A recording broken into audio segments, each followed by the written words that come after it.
You're now tuned in to the realest YouTube channel in the world. SBK.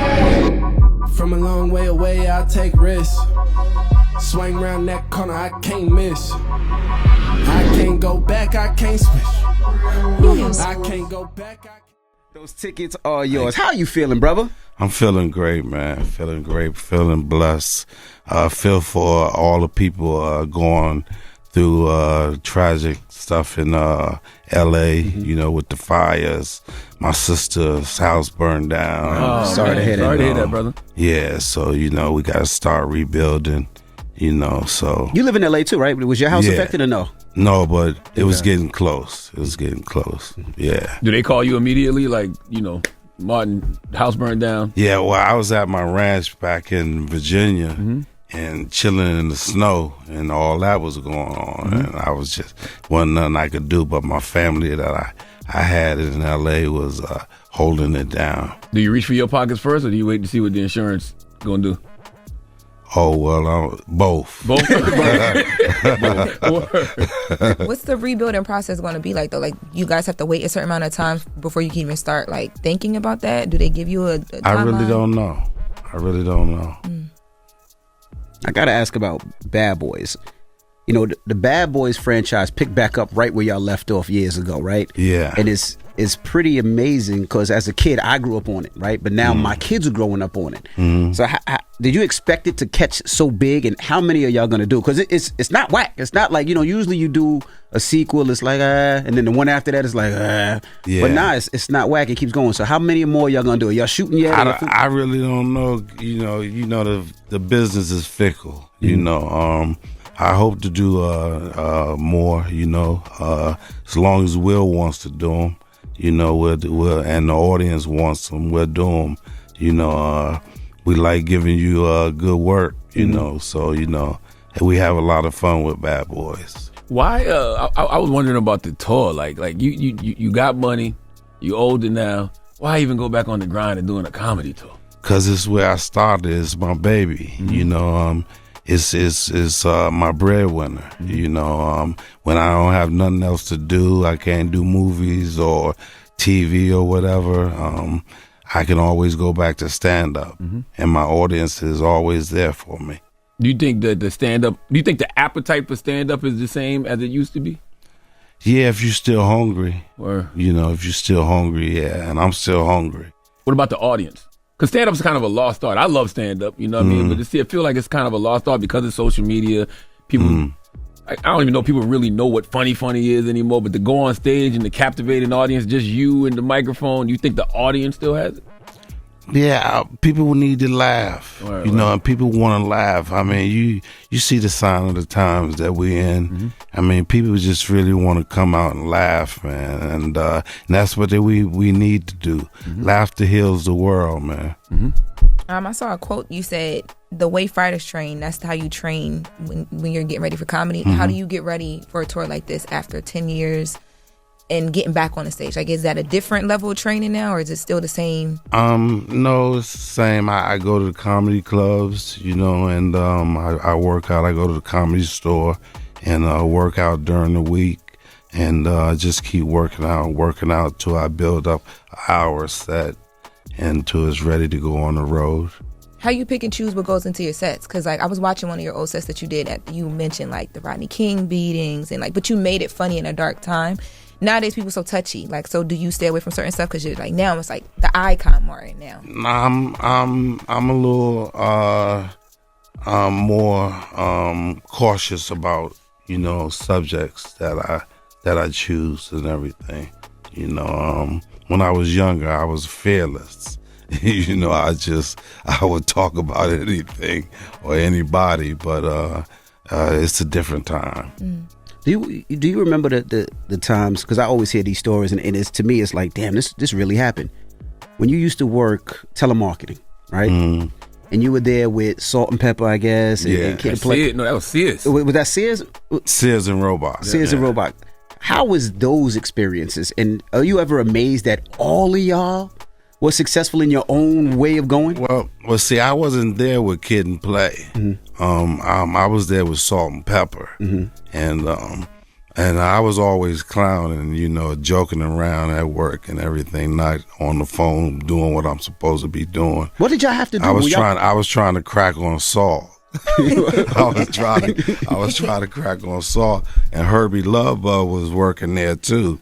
And I was like, Saul, I'm trying to get with you, da da da. And she was like, Martin, I'm with Herbie. I said, Herbie's your boyfriend? And I look at Herbie. I said, Herbie, this your girlfriend? He said, yeah. I said, oh, man. So then I just had to leave that alone. So what were y'all selling on the phone? That's what I never know. Like, what was Sears selling? Were y'all selling maintenance agreement? Oh, selling me. So do you remember your pitch back then and what you had to do? Well, hello, how are you? Was wondering, you just brought a new appliance. How is it working for you? In 30 days or 60 days, something could happen to it. Would you like to extend your warranty and all that? And then when they said no, did you curse them out? Do you start cracking on them? Nah, because a lot of them just hang up. Oh, okay. Somebody come to one of your shows and be like, yo, you called me. Like, nobody ever, that has never happened? No. I don't remember that. I was thinking too much. You a very physical comedian, right? That's what, like a lot of what you do involves your facial expressions, how you move. As you got older, do you believe that impacts your comedy? Like, no, I still love being physical. Mm-hmm. I love it. You ain't falling all over the floor. No, I ain't doing that. Somebody got to help you get back. Show over. Show done. No, I'm not doing that. But I love still doing some physical comedy. Mm-hmm. Yeah. And you said you don't say what you used to say on stage. I remember an episode of Def Comedy Jam. I forgot who you was messing with. I feel like it was Ed Lover, but maybe I'm making this up. But you was saying you was talking about a girl. He was with a girl, and you was saying you fucked. You remember that episode? Oh, you talking about MC Light? Was it MC Light? MC Light joke. MC Light, yeah. The MC Light joke. Yeah. Oh, that was a joke. Yeah, but that wasn't a true joke. It goes viral all the time. It goes viral all the time. That wasn't true. That wasn't true. I was just messing with her boyfriend. I was just digging at him. So, I just said it. God damn. I know he had to approach you about that. Yeah, I was going to ask, like, did he see you after the show? He couldn't do nothing. He couldn't whoop my ass. Yeah, it was Todd at the time or something. Why did you decide to heat him up like that? Because Ed Lover and them was saying get him with a joke. Mm-hmm.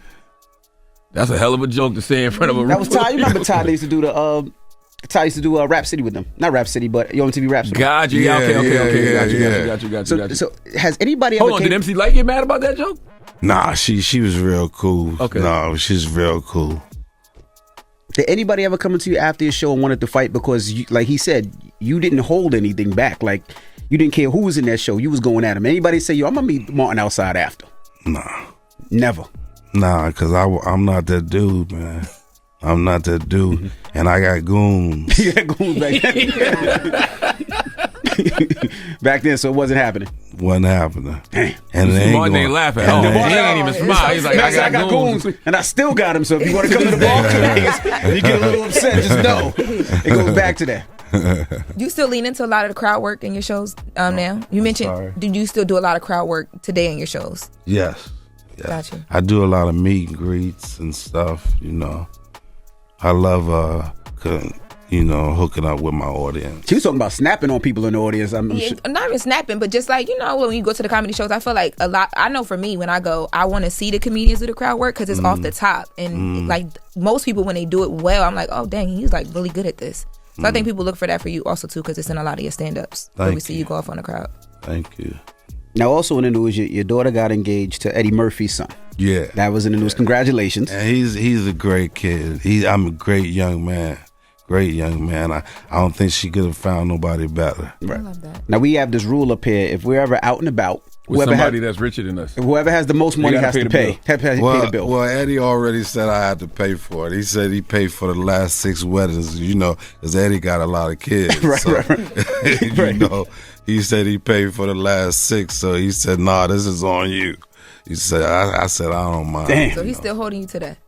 Huh? I said, so he's still holding you to that? He's holding me to that. He's holding me to that. Did you envision that? Because it seemed like back in the 90s, and I could be wrong, it seemed like y'all had just like such a brotherhood amongst each other. You know what I mean? And to see that brotherhood y'all had, but now y'all kids getting married, did you see that? Barhead? Never. Wow. Never. Couldn't believe it. Couldn't believe it. When they first told you that they was connected, what did you call Eddie and be like, hey man, you know, our children are dating? No, I just when I talked to him, I said, "Can you believe it?" And he said, "No, it's beautiful. You know, as long as they respect each other and love each other, you know, hey, world to them." Nah. I picture you and Will at the door, and they coming up and you having that conversation. So you never had to have that conversation. Nah, with my daughters, I'm open. I'm kind of father that gives them room. You know, if the boyfriends they're bringing me to meet are disrespectful, then they're gonna see another side of me. But if they're nice young men or whatever, I don't do all that. You don't get They involved. probably already know. By the time you meet my dad, they need to be right. Yeah. Because dad don't play around. And my reputation precedes itself. You must have done fucked some people up. He said it 3 times. He said, I got to get it. They not even bringing nobody to the front. Jesus Uber Christ. home. I Don't even started play asking with the me. comedy world, like, Martin was fucking people up. Don't play with Martin. How important was it how hard was it to sell hip hop to Hollywood in the 90s? Because when I think of like Martin, y'all had Biggie on there and Method Man and Wendy Williams, Snoop, and I even think about movies like House Party. Was Hollywood embracing of hip hop back then, or did y'all have to tell them? Like, We were coming up. Okay. We were coming up, but because we were doing so good, you know, they had to accept us. They had to embrace us. You know, because hip hop was hitting hard. You know, you had all this talent, and so they had to say, open the door and say, hey, we gotta let hip hop in because it's impacting the world. You know, and you see what hip hop is doing now. You know, What do you think happened to television? And what I mean by that is, you know, they always talk about the negative images of black people that exist now on TV and in film, but it's like when we came up in the 90s, we didn't have that. We had the Martins and the Cosby shows and the Different Worlds and the Living Singles. Like, what do you think made Hollywood say we're going to stop doing that and start doing reality TV? I don't know. Maybe because reality, when they first put it on, it hit. You know, people started gravitating to it or whatever, and maybe it's ways they get tax breaks. I don't know. But y'all was hitting too, and it was great representation. Like, you had a job, you was a radio person, But it was probably cheaper too, though. You ain't got to pay a reality Yeah, star. that's why I'm saying tax breaks and all that stuff. You know. But it don't stand the test of time. It ain't a syndication. That's true. 20 Yeah. years later, 30 years later. Yeah. You know, I also wondered too, but growing up, you know, watching you play Shanae, watching you in Big Mama's house, I never thought anything of it. I just thought it was funny. But nowadays, you hear people say, "Oh, you know, you got to sell your soul in Hollywood, and that's humiliation rituals and the Illuminati." Yeah. What do you think of that? It's bullshit. It's all bullshit. Doing what I do and doing Big Mama and characters like that, Shanae or whatever. These are strong black women, you know. And I'm a comedian, you know, and I'm not above playing a character, putting on a dress or whatever, because I'm in tune with my manhood, you know. So I know who I am, so I don't worry about all that. Is that a missed art? Because we seen it with you, we seen it with Eddie, but now it seems like everybody, like he said, is afraid to do that. But Except for Tyler. Man, he except made for $1 billion. Tyler. Except for Tyler. Yeah. It's if you're in tune with your manhood, you shouldn't be worrying about it, you know. If you ain't letting nobody get under your dress.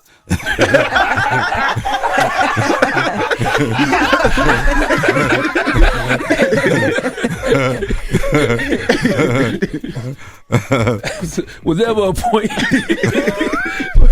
Was there ever a point where you felt like the industry boxed you in, and they just wanted you to be the funny guy and didn't give you, like, I guess, room to grow as an actor? Yeah, because I haven't been offered a lot of dramatic roles. You know, the closest I got a dramatic role was I had to do it myself was Thin Line Between Love and Hate. So that was the closest. And then I wind up recently about 2 years ago, I did a movie called Mind Cage. That was total drama, no comedy and everything else. So I did about 2. Do you even want to do that? Are you like? Yeah, I want to try it. I Okay. want to try to see if I could pull it off. When you saw it happening to you, though, were you talking to your team like, yo, why is this happening? Why are we not pushing back? Or were you just like, I got to do what I got to do to eat, to keep my family fed? Oh, always. Not sell your soul, but do what's appealing to you. Now they also talk about Blue Streak, the sequel. Yes. You guys are shooting that? We're working on it. You're working on it? Right, we're writing it. Mm-hmm. Writing it. Does it leave off in Mexico, or have you figured that out as of yet? No, we haven't figured it out yet. Yeah, but if they come get me from Mexico, because I had the diamond, so I'm living high off the hog, So we'll see what happens. It got to be a crazy soundtrack too, like the first one. Oh yeah, yeah. How do you choose what to do a sequel to? Because Blue Streak was good, but to me, I'm like, I'd rather see Life Part 2. Like I That's like to another see. one. I like to see how y'all was when y'all got out of prison. Everybody That's wants to another see one. Life Part 2, but you got to remember, me and Eddie were what 90 by the time we got 105 years out. old. But no, it can be a period piece, so it can be based on when y'all first got out, when y'all first broke out. What did Ray and Claude do? What was their life like when they first broke out? Well, we went to the baseball game. Yep. Yeah, remember that. That's all we saw. Right. No, y'all got some pussy somewhere. You know what I'm saying? Where's that at? Y'all ain't getting introduced to Viagra or something, you know? No, too much. They might not have made it through the experience. And they ain't going to live through the whole They movie. want you to die with the I'm Viagra. just saying. Like it could end right when y'all broke out. Right.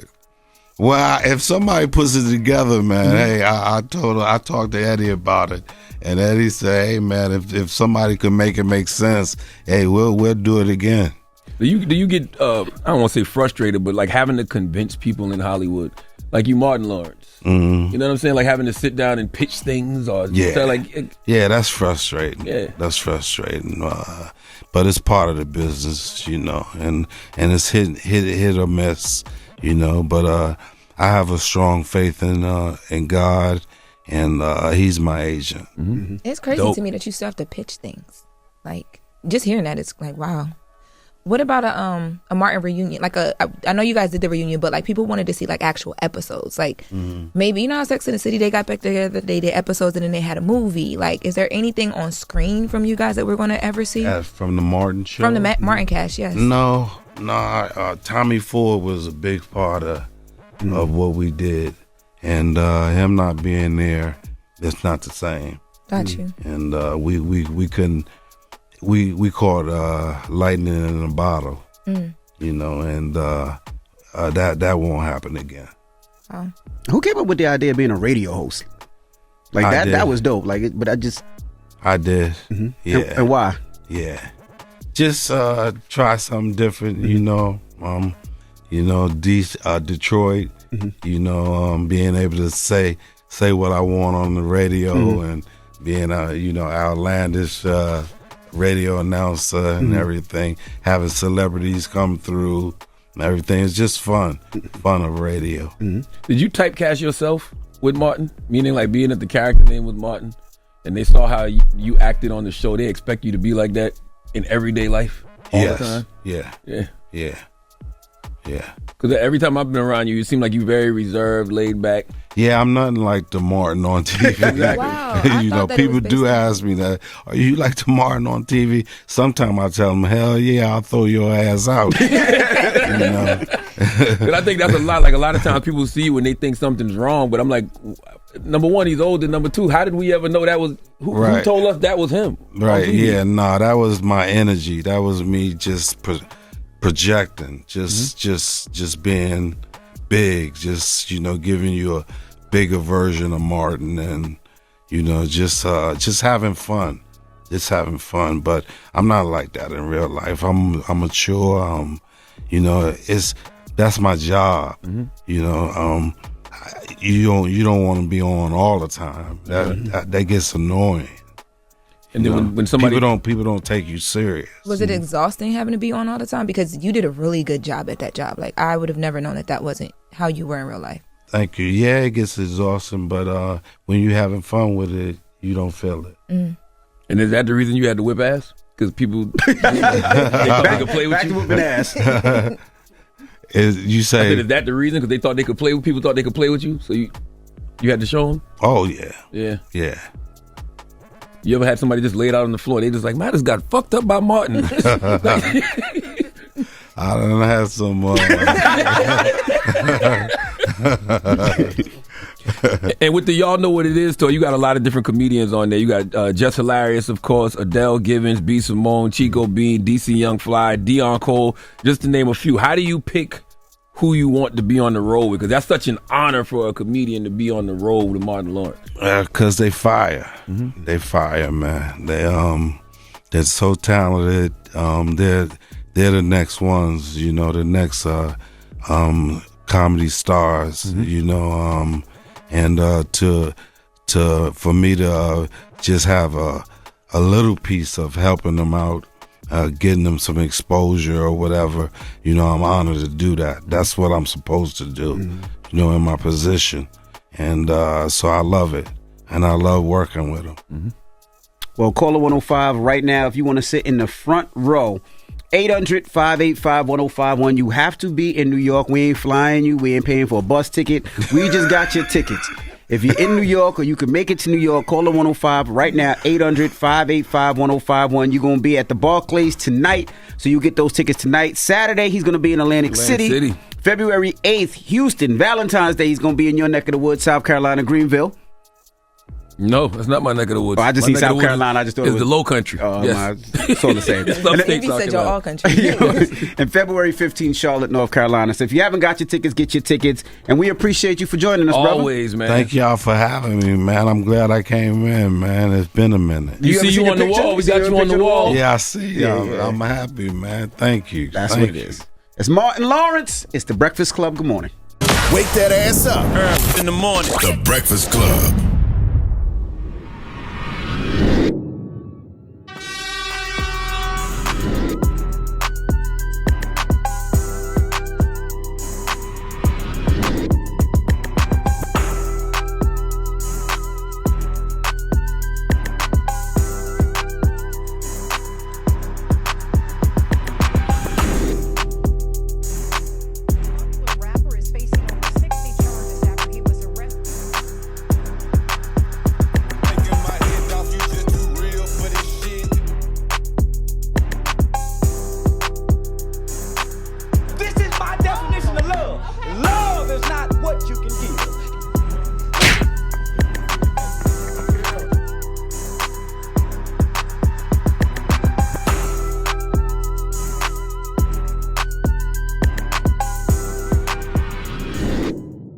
Subscribe and support.